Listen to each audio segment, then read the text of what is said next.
नमस्कार, सांचीज किचन मध्ये तुमचं मनापासून स्वागत। आज आपण शेपू आणि मेथीची भाजी करणार आहोत। तर इथे मी कढईमध्ये तेल घेतलंय, तेल व्यवस्थित गरम झालंय। त्यानंतर त्याच्यामध्ये मोहरी आणि जिरे घातलेले आहेत। त्यानंतर थोडासा हिंग घातलाय, थोडीशी हळद घातलेली आहे। इथे मी लसूण आणि मिरची मिक्सर मध्ये बारीक करून घेतलेली आहे। साधारण एक 10-12 लसणाच्या पाकळ्या घेतल्या होत्या आणि 4 मिरच्या घेतलेल्या आहेत। तर त्या मिक्सरला बारीक करून घेतल्या होत्या, त्या घालून आपण परतून घेतलाय। त्यानंतर इथे बटाटा 2 मीडियम आकाराचे बटाटे साल काढून घेतलेत, चिरून घेतलेले आहेत।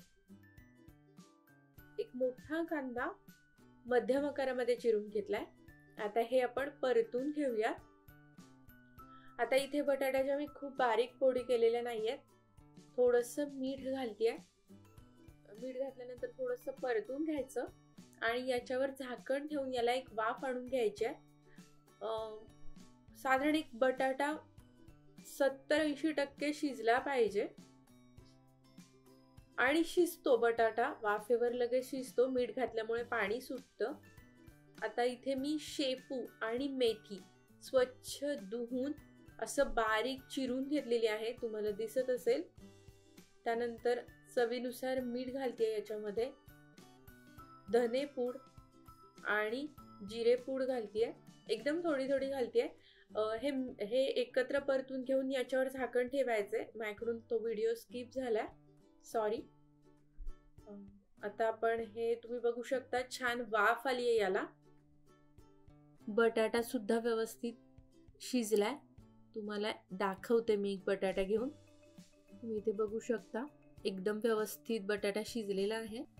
इथे मी शेपूची 1 पेंडी आणि मेथीची 1 पेंडी घेतलेली होती। त्यानंतर भाजलेल्या शेंगदाण्याचं कूट घालते याच्यामध्ये। आता आपण हे परतून घेऊयात। खूप छान आणि मस्त अशी लागते ही भाजी। बटाटा मेथी शेपू असं कॉम्बिनेशन आहे।